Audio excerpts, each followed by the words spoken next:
E para falar sobre o Rally dos Sertões, que volta a agitar a capital, eu converso agora com César Rezende. Bom dia, César. Bom dia. Essa é uma das maiores provas da modalidade no mundo. É um rally internacional. São 10 dias de competição. A prova que vai terminar, larga em Goiânia e vai terminar no dia 3 de julho, em Natal. São 172 competidores, representando 11 países. O Rally dos Sertões vai passar por 7 estados. Goiás, Tocantins, Bahia, Pernambuco, Ceará, Rio Grande do Paraíba, Rio Grande do Norte. 5.056 quilômetros de provas. Uma das maiores edições do Rally dos Sertões. A prova que vai largar pela 8ª vez em Goiânia. E quem está em Goiânia, participando, acompanhando essa largada do Rally dos Sertões e também participando da apresentação de uma das equipes do Rally, é o bicampeão mundial de Fórmula 1, Emerson Fittipaldi, que está conosco aqui no Bom Dia Goiás. Bom dia, Emerson. Bom dia, César. Tudo bem? Tudo bem. Você chega a Goiânia, vem a Goiânia no momento oportuno para a gente falar dessa crise da Fórmula 1, né? Fórmula 1 com as equipes, as principais equipes já anunciando que vão deixar a categoria no ano que vem. Como é que você analisa toda essa situação? Olha, César, primeiro eu estou muito feliz de voltar a Goiânia. Vim a convite da Mahindra, que é a primeira vez que vai participar no Rally dos Sertões, que é um dos grandes eventos de rally mundial, né?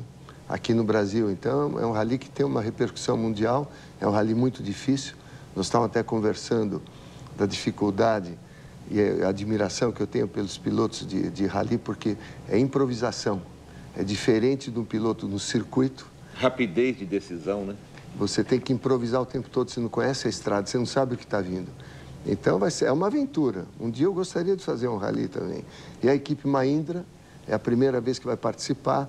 São os carros feitos na Índia que chegaram aqui no Brasil com uma origem de Jeep, são muito fortes. Então, eu vim aqui apoiar a Mahindra e falando de Fórmula 1. Falando de Fórmula 1, vou falar da crise da Fórmula 1. Eu acho que essa crise é uma crise temporária. É mais uma guerra política. O Max Mosley tem razão de tentar diminuir o custo da Fórmula 1. O custo da Fórmula 1 está muito caro. Dá um desequilíbrio entre as equipes que têm um potencial de patrocínio, uma verba maior, com as equipes menores. Mas eu acho que a forma de reduzir o custo seria através de um regulamento.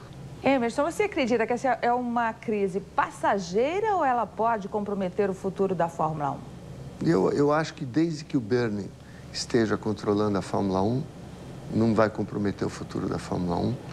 E o Max Mosley está certo no objetivo dele. E as equipes, a reclamação das equipes é que a maneira de controlar o custo está errada. Então, a hora que eles fizerem um acordo, vai continuar a Fórmula 1 como sempre continua. Você prevê que pode ter um acordo esse ano ainda? E que o ano que vem volta tudo como está? Sem dúvida vai ter um acordo esse ano. Eu tive com o Max Mosley há pouco tempo e ele vai conseguir fazer um acordo. Eu gostaria de chamar algumas imagens sobre a sua carreira, que nós temos aí algumas imagens de você correndo. A respeito dos pilotos brasileiros, os atuais hoje, Emerson, como é que você vê a situação deles, o futuro deles na Fórmula 1? Olha, o Felipe Massa está na equipe Ferrari com uma grande chance de ganhar o Mundial, mas esse ano vai ter um ano difícil para ele, pela troca do regulamento. O novo regulamento, a Ferrari perdeu uma performance. O Nelsinho está indo bem numa equipe difícil para ele. O Renault não está indo muito bem. E o Rubinho, que está na Brown, está na melhor posição dos brasileiros, mas numa posição difícil em relação ao Jason Button, que já está liderando o Mundial. Mas o Rubinho pode ter uma recuperação no segundo semestre agora. Sem dúvida nenhuma, ele pode andar muito bem e superar o companheiro de equipe. Por que os brasileiros andam melhor na Fórmula Indy do que na Fórmula 1 ultimamente, né? Olha, eu acho que o caminho americano é mais fácil para um piloto estrangeiro começar nos Estados Unidos. E aqui de Goiânia nós tivemos o Jaiminho Câmara, que andou muito bem.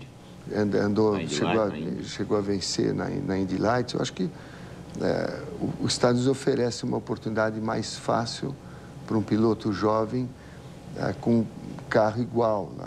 Na Europa ainda existe uma diferença muito grande de carro para carro quando um jovem chega. Emerson, você que foi bicampeão mundial de Fórmula 1, campeão mundial de Fórmula Indy, 2 vezes vencedor do 500 milhas de Indianápolis, e agora diz que tem vontade de participar aí do Rally dos Sertões. Definitivamente, Emerson Fittipaldi não vive sem adrenalina?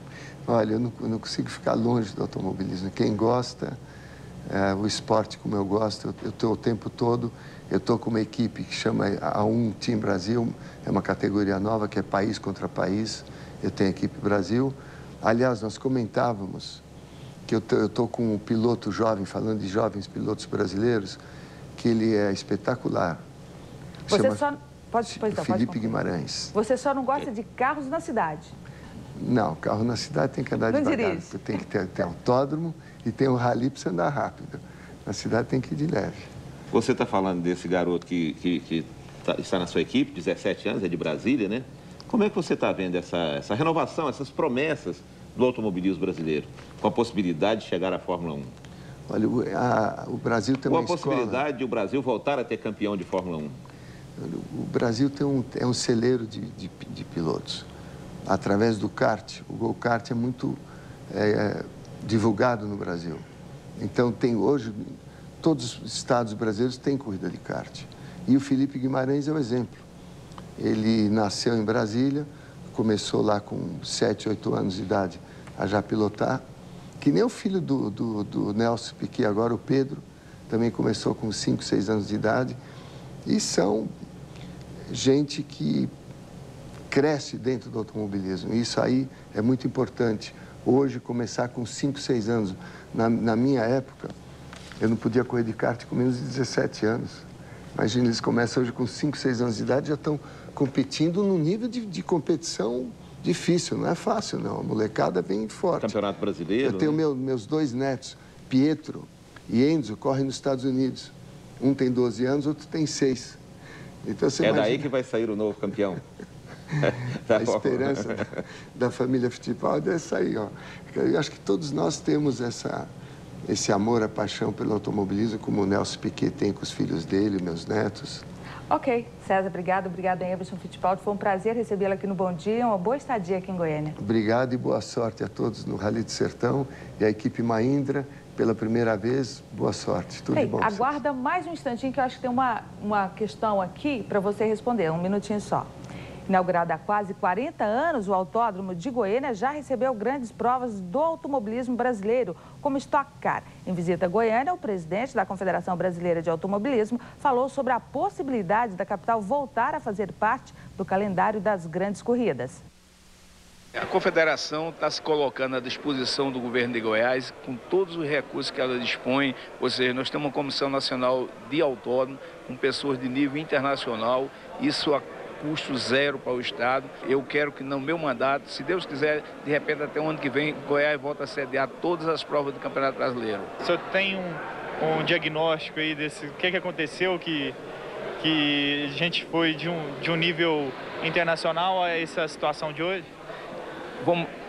Em vez de nós pensarmos no que aconteceu, vamos pensar no que acontecerá. Esse autódromo vai voltar a funcionar. Eu dou minha palavra. A CBA vai lutar com tudo que for necessário para voltar. É um absurdo. Vocês estão no autódromo mais seguro do Brasil. Todas as categorias no Brasil querem correr aqui em Goiânia. É um absurdo uma praça dessa estar aí como está. Eu tenho certeza que a sensibilidade do governo vai fazer com que isso aí volte a funcionar. Então, o que falta é articulação política, na opinião do senhor? Eu acho que sim, porque não é tão caro essa reforma. E o automobilismo, ele tem que ser desvinculado dessa ideia de que é uma brincadeira de rico. O automobilismo traz turismo, traz emprego e não só uma brincadeira de rico. Isso aí é efetivamente, o exemplo da Fórmula Truck que vocês têm aqui, a quantidade de hotéis que ficam lotados. E o automobilismo é isso, ele não é só uma brincadeirinha. Eu acho que as autoridades têm que encarar como isso é mais uma fonte de turismo. Como é que você vê essa situação, Emerson, dessa ausência do Autódromo de Goiânia nas provas nacionais, nas principais provas? Eu acho que o novo presidente da Confederação, o Cleiton... Você, inclusive, participou da orientação na construção do traçado do Autódromo de Goiânia? Foi há muitos anos atrás, o autódromo é maravilhoso. O Cleiton, o novo presidente, tem razão de dar esse apoio da Confederação Brasileira. Ontem o governador também falou que as autoridades, o governador está preparado a apoiar. Você chegou a conversar com o governador sobre isso, né? Conversamos ontem com o governador, eu tive com o presidente Lula e também com o ministro Orlando Silva, ministro de Esportes. Falamos sobre o Autódromo de Brasília e o próprio presidente... Que vive uma situação parecida com a daqui. Não, eles querem apoiar aqui a reforma de Brasília, a reforma de Goiânia. Tem Brasília, tem Goiânia, mas Goiânia é um autódromo espetacular, já teve o MotoGP aqui, no nível internacional. Goiânia realmente merece um autódromo reformado, porque é uma maravilha o autódromo aqui de Goiânia. Muito bem, agora sim. Obrigada, Emerson, tudo de bom para você. Obrigado. Obrigada, César.